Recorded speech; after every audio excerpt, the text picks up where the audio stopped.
the science that really informs this idea of the weight of our words.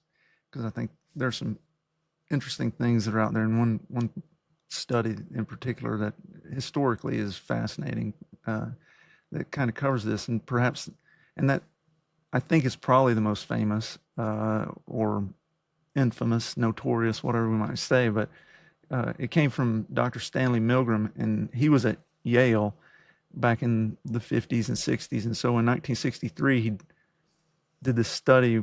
And so this is right after, I think they actually probably started formalizing it in the 50s, but it was at least published in 63. And this was right after the Holocaust and all that had gone on with that. And so Milgram wanted to study how people, regular people from New Haven, Connecticut, would respond to somebody in an authority position who was telling them to do something harmful to someone else.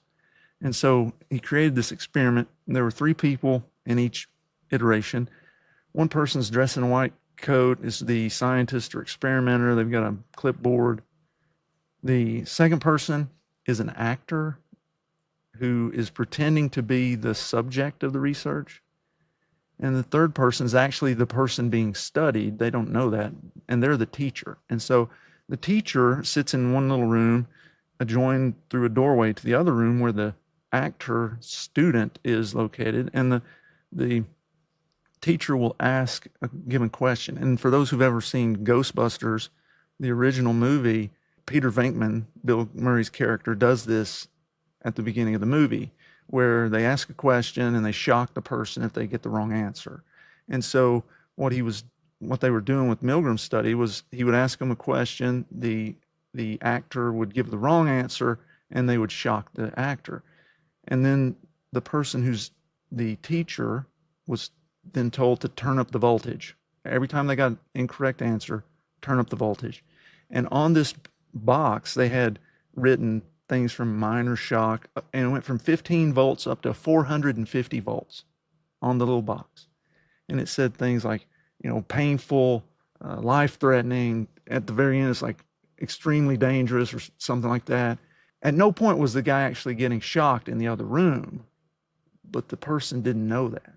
They thought they were delivering a shock because the person would scream out or, hey, yell, hey, stop shocking me or whatever. And so as it went along, if the teacher, who's actually the person being studied, rebelled, said, hey, look, this is wrong, we should stop, the scientist in the white coat would say, the study must continue, or something to that effect.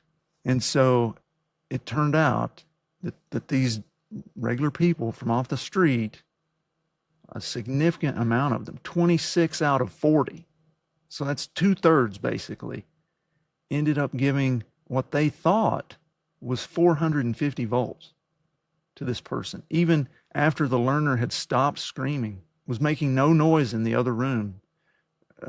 They kept doing it. So this idea of perceived authority of the experimenter led the participants really in the weight of their words. And in that sense, it's the authority figure who's saying, I should keep going, right? To deliver what was really, to them, to the person delivering the shock, believed to be lethal, despite knowing the consequences. Now, for disclosure, Milgram's study has been criticized over the years, but there have been a bunch of other people who've replicated it. They haven't found as high. They haven't found the, 2/3, but they have found that over 1/3 of people would do the same thing. So that alone should make anybody, myself, anybody listening, with any character at least, stop and think carefully about the weight of our words.